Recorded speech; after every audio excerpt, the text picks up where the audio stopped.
Hello everyone and welcome to this Divorcee Insight. I'm delighted to be joined once again by Alice Sanders, who is a financial planner and pensions expert at Edison Wealth Management.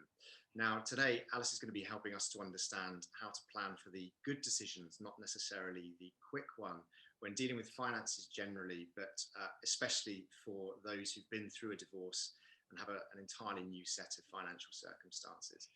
Alice, as always, it's an absolute pleasure to be joined by you, and thank you for giving up some time today to help us. No, thank you for having me. No, it's a pleasure to be here. To begin with, I think most people are probably in the same boat as me on this one in terms of a fundamental lack of understanding. So I thought it might be helpful if you explain to us how and when people should really be thinking about long-term financial planning. Yeah, well, in our experience, people can, particularly those that have just gone through a divorce, can take some time before following up on a recommendation to contact us about their finances. And generally, the reason being that their perception is that they're going to have to make some decisions about their long-term financial future. But that's not the case, and actually we encourage people to not make those decisions straight away and to instead focus on sort of shorter term decisions that will then buy them the time that they need to focus on themselves, potentially their family, take a holiday with their children, as a divorce would have been a very tiring and difficult experience for all involved. So we certainly don't recommend that people rush into making any of those long-term financial decisions, but instead what we do with our clients is help them put in place a holding pattern, none of which involves making any long-term financial decisions, but which will allow them, or will buy them the time to, as I say, then focus on themselves before making any long-term decisions.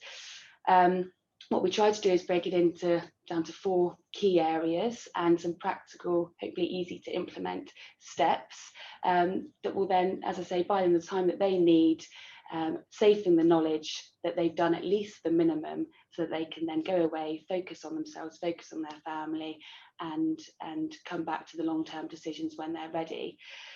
And these 4 key areas are things that we should all really be thinking about as part of our financial circumstances. It's not just particular to divorcees. Okay, so what are those 4 key areas then? You've mentioned them a couple of times. Let's go into those. So the first one is safety and security. So if you've come into money as a result of a divorce or any other reason for it, to be honest, have you considered the safety of that money, or have you considered where it's kept? So the Financial Services Compensation Scheme exists to protect our cash deposits up to £85,000 per person per financial institution. And actually, if you've come into money as a result of a life event, so for example, a divorce, then that limit is actually increased to £1 million for the first 12 months.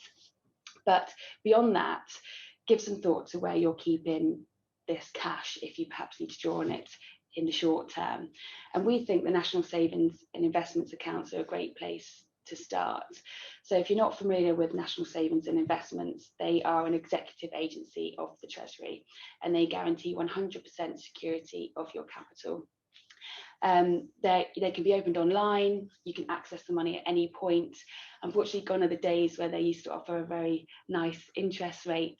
But as I say, the main points for us, and what I think divorcees and all people really value, is the safety of their money.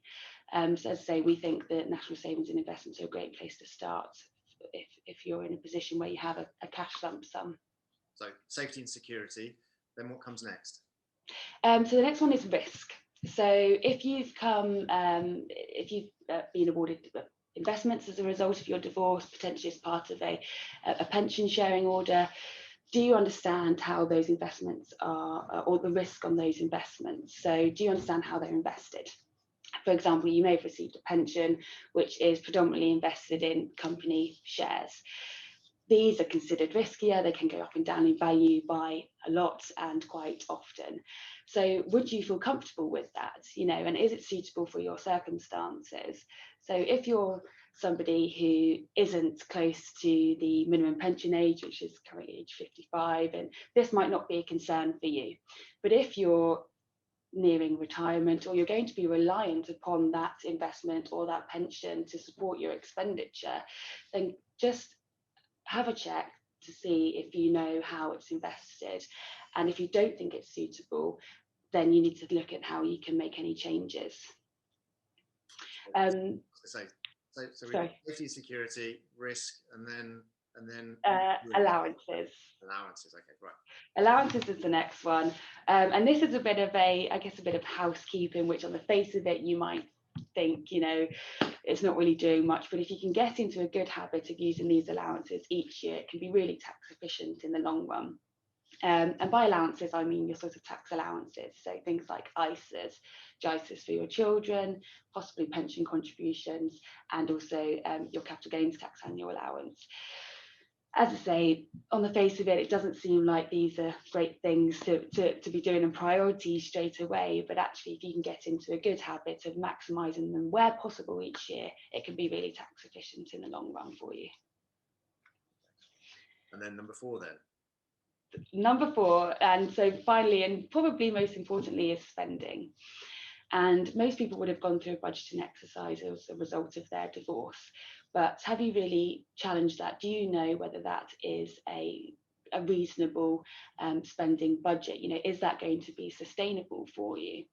If you need to rehome, do you know exactly what you can spend on a new home? And if you're going to be reliant upon your capital for income, do you know what a sustainable level of drawdown would be from that capital?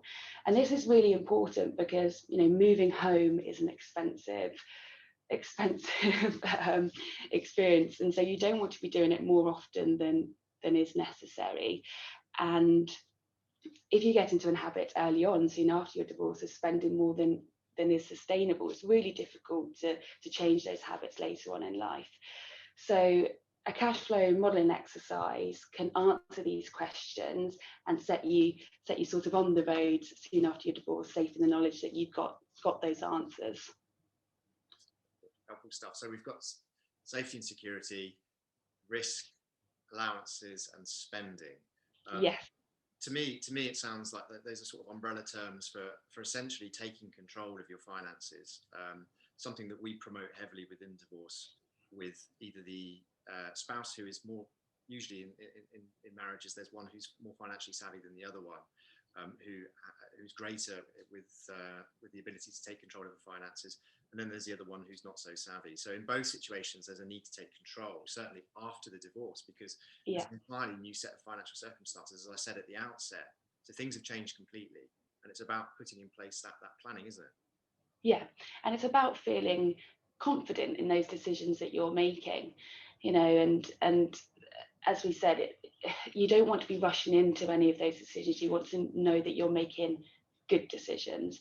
And we think focusing on these 4 key areas will help you get there and provide you with the confidence that, as I say, you've done what needs to be done to make sure you and your family are safe, to then start thinking about what's next. In relation to those four considerations and taking those steps, are there any steps that a divorcee themselves can take, or if not, why not?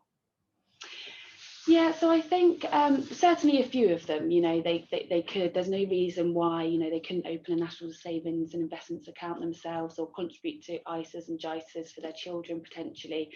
But there are certainly areas where speaking to a financial planner would help. And I think particularly this last point of the spending and the budgeting, sitting down with a financial planner who will be able to do this cash flow modelling exercise and clearly outline what a sustainable level of spending is, how much you can spend on a property. It just answers all those questions which, soon after divorce, there are so many unknowns. And we find it's the most valuable piece to be doing early on. And we find, it just provides clients with the confidence that they're making good decisions about their financial future. Yeah, it's amazing what information I think gets revealed from those modelling processes that people just don't understand or appreciate. Yeah. Yeah, I can imagine that many people would be in for a few surprises, either pleasant or not, really. Yes, exactly. Yeah, so I can imagine it's extremely helpful there. I think certainly what's being suggested here is, as you say, the framework, the holding position, really, that people should be looking at, that don't dive into, making phenomenal in-depth decisions concerning finances. You can just create a platform to begin with. I've jokingly referred to it as a bit of financial scaffolding in the past, but it's about doing that, I suppose. Yeah, and I think that's a great way of describing it. Nobody wants to sort of leap in, diving at the deep end. Let's use another sort of way to describe it. But I think if you either A, don't feel ready to make any decisions about your long-term finances, that's absolutely fine. Or if you're not sure there are any to make, just consider these 4 key areas. And if you're still not sure, just pick up the phone. We can help you understand if there's any action to take, and then you can decide if you think that you'll be able to make or do those things yourselves, or if you would like the help of a financial planner. Yeah, and a good point to end on, really. I was going to say that it's always worth the chat. There's a wealth of information out there, and it can take days, weeks, even searching it if you just don't have any familiarity with it. So it's worthwhile having that chat. Thank you so much for joining us today, Alice. It's been a pleasure as always. It's been extremely insightful as well. There's some useful tips in that, and no doubt many takeaways for a number of people who are watching this. So thank you. No, I hope so. Thanks, Neil. I'm sure there are. I think as a final sort of concluding point, I'd just like to say to anyone that if they do have any questions, I would encourage them to get in touch with you. I know you're more than happy to have a chat. The details are provided on the website, Divorcee website, as to how to get in touch. Obviously, they'll be connected to you, and no doubt you'll be able to have a discussion with them about their circumstances. Yeah. Well, thank you once again, Alice. Thank you.